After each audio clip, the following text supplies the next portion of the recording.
अस्सलाम वालेकुम, this is doctor Mohammad सारम और आज इस वीडियो में हम बात करेंगे फ्रोज़न आइटम्स के हवाले से हम किस हद तक किसी चीज़ को फ्रीज़ कर सकते हैं, किस हद तक फ्रोज़न फूड इस्तेमाल कर सकते हैं, किस हद तक हम अपना सालन फ्रीज़ कर सकते हैं, किस हद तक हम अपना जो फ्रूट्स एंड वेजिटेबल्स होते हैं उनको फ्रीज़ करके यूज़ कर सकते हैं। तो बहुत सारे माइंड्स में ये मिसकॉन्सेप्शन होता है, बहुत सारे लोग ये क्लेम करते हैं, कोई कहता है भाई ये कैंसर बनाता है, कोई कहता है अगर एक चीज़ को आप फ्रीज़ करके खाते हो तो वो हड्डियों की बीमारी बनाता है, कोई कहता है कि जी मैदा ख़राब करता है, कोई कहता है कि जी दिमाग ख़राब करता है। तो भाई ये सारी जो चीज़ें हैं इन पे आज हम रोशनी डालेंगे कि इनमें कितनी सच्चाई है और कितनी इनमें सच्चाई नहीं है।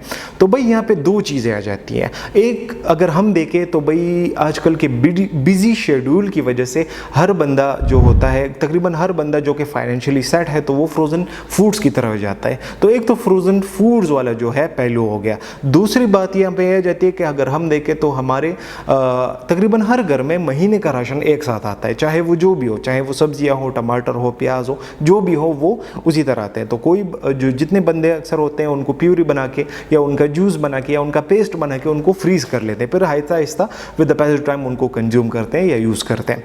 तो भाई एक साइड पे हो गया फ्रूट्स एंड वेजिटेबल्स। अब फ्रूट एंड वेजिटेबल्स को अगर आप फ्रीज़ करते हो तो उससे क्या होता है भाई, सिंपल सी बात है, आसान अल्फाजों में समझाता हूँ। ऐसे होता है जब आप खेत से फ्रेश फल तोड़ते हो या फ्रूट तोड़ते हो या आप वेजिटेबल तोड़ते हो और उसको आप फ़ौरन घर लेके आते हो, उसको साफ़ करते हो, उसकी प्यूरी बनाते हो या उसका जूस बनाते हो या उसका पेस्ट बनाते हो या ऐसे ही आप उसको फ्रीज़ कर देते हो, तो उससे न्यूट्रिएंट लॉस नहीं होता। और अगर आप खेत से कोई चीज़ तोड़ के लेके आते हो या ट्रेवलिंग पे उस पर दिन 2-3 दिन या 4 दिन गुजर जाते हैं या शेल्फ में उस पर, फॉर एग्जांपल अगर हम बाज़ार जाते हैं तो हम उधर से जब टमाटर वगैरह लेते हैं तो उनमें ऑलरेडी 3-4 दिन, 5 दिन, 7 दिन, 10 दिन उस पर गुजर चुके होते हैं। तो उनमें न्यूट्रिएंट लॉस होता है, चाहे आप उसको फ्रीज़ करते हो या नहीं करते। तो एक तो ये चीज़ हो गई, इसको आप यहाँ पर स्टोर कर ले। अगर आप फ्रेश उसको प्लग करते हो, उसको फ्रीज़ कर लेते हो तो ये उल्टा आपको फ़ायदा देती है बजाय आपको नुकसान दे। अच्छा, सेकंड बात यहाँ पे आ जाती है कि अक्सर लोग सालन वगैरह जो होता है वो फ्रीज़ कर लेते हैं या बॉयल करके फ्रीज़ कर लेते हैं, फिर with the passage of time उसको कंज्यूम करना शुरू कर देते हैं। जब भी दिल होता है तो उसको सालन वगैरह निकाल के उसको अनफ्रीज़ करके गर्म करके वो कंज्यूम करते हैं। तो भाई इसमें एक यहाँ पे आपको सिंपल सी बात बताता हूँ, इसमें यहाँ पे ये आ जाता है कि जो हीट सेंसिटिव वाइटामिन होते हैं, जैसे कि विटामिन सी हो गया या विटामिन बी की फैमिली हो गई, तो ये हीट के साथ ऑलरेडी ख़राब हो जाते हैं, ये लॉस हो जाते हैं। अब फॉर एग्जांपल मैं आपको मिसाल देता हूँ, जब आप सालन पकाते हो तो उसको आप हीट देते हो, जब आप उसको हीट देते हो तो ये चीज़ें ऑलरेडी उसके साथ ख़त्म हो जाती हैं। तो जो लॉस होना था वो तो वैसे भी हो गया। अगर आप इसको फ्रीज़ कर लेते हो तो इसका कोई भी नुकसान नहीं है। आप फ्रीज़ कर सकते हैं, फिर कुछ देर बाद अगर आप उसको या कुछ दिन बाद अगर आप उसको अनफ्रीज़ करके गर्म करके खा लेते हो तो उसका कोई भी नुकसान नहीं है। अच्छा, यहाँ पे एक और बात आ जाती है कि इस जो चीज़ें लॉस हो जाती हैं, जैसे कि वो हीट सेंसिटिव विटामिन्स हैं, अगर वो लॉस हो जाती हैं तो उसकी फिर कमी कैसे पूरा करें। तो भाई इसकी कमी हम उस सालन से कभी भी पूरा नहीं कर सकते। इसको पूरा करने के लिए आप फिर उसके साथ सैलड खाएं या आप कोई फ्रेश जूस वगैरह बना के उसके साथ पिएं, तो इसका जो इसकी इन हीट सेंसिटिव विटामिन्स की जो कमी होती है ये आपको उन चीज़ों से फिर पूरी करनी पड़ेगी। अब ये तो हो गई हमारी फ्रूट्स एंड वेजिटेबल्स का जो पहलू था वो हमने डिस्कस कर लिया। अब हम अगर सालन वगैरह फ्रीज़ करते हैं तो कितनी देर तक हम उसे फ्रीज़ कर सकते हैं। तो भाई आप 3 से 4 मंथ्स तक उसको फ्रीज़ कर सकते हो, मैक्सिमम आप 6 मंथ्स तक फ्रीज़ कर सकते हो। बट उसके बाद उसके टेस्ट में भी डिफरेंस आ जाता है, उसके टेक्सचर में भी डिफरेंस आ जाता है और खामखा उसके न्यूट्रिएंट काउंट में भी डिफरेंस आ जाता है। तो कोशिश करें 2 से 3 महीने तक आप फ्रीज़ कर सकते हैं, उससे ज़्यादा आप फ्रीज़ ना करें।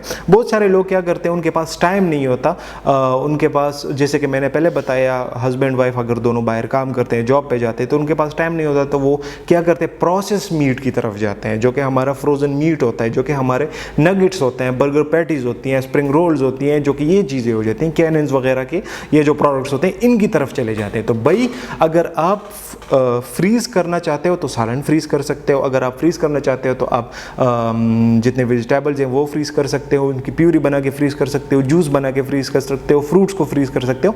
But in case of these products, ये जो कैनन्स के प्रोडक्ट्स होते हैं या जो फ्रोजन मीट्स होते हैं, जो पैटीज वगैरह जो भी होते हैं, अगर आप इनकी तरफ जाते हो तो भाई ये बहुत ज़्यादा नुकसान वाली चीज़ है। अब ये नुकसान क्यों देती है? आप अगर इनके पीछे लेबल देखते हो तो इसके अंदर एक प्रिजर्वेटिव शामिल होता है जिसको हम सोडियम फॉस्फेट कहते हैं। अब सोडियम फॉस्फेट आपके गुर्दों को डैमेज कर सकता है, आपके ब्लड प्रेशर को आसमान की ऊंचाइयों में लेके जा सकता है, आपके इस तरह आपके कोलेस्ट्रॉल के अगर आप पेशेंट हो या आप किडनी के अगर रिलेटेड कोई भी पेशेंट हो, अगर आप ब्लड प्रेशर के पेशेंट हो तो ये आपके लिए बहुत ज़्यादा नुकसानदेह है।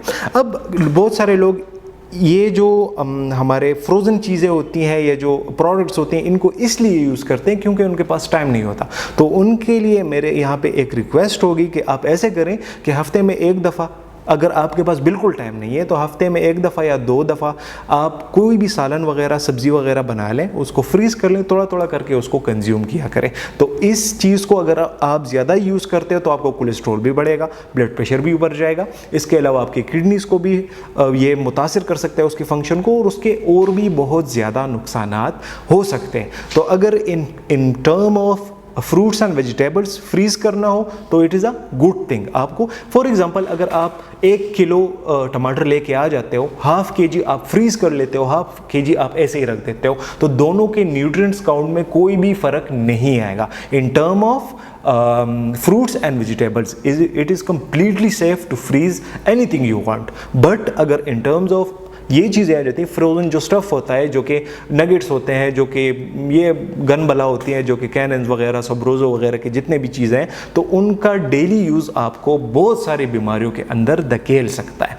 तो आज की वीडियो बस यहीं तक थी, उम्मीद करता हूँ आपको इन्फॉर्मेटिव लगी होगी। चैनल पर विजिट करने का बहुत बहुत शुक्रिया। See you in the next one. Allah हाफिज़।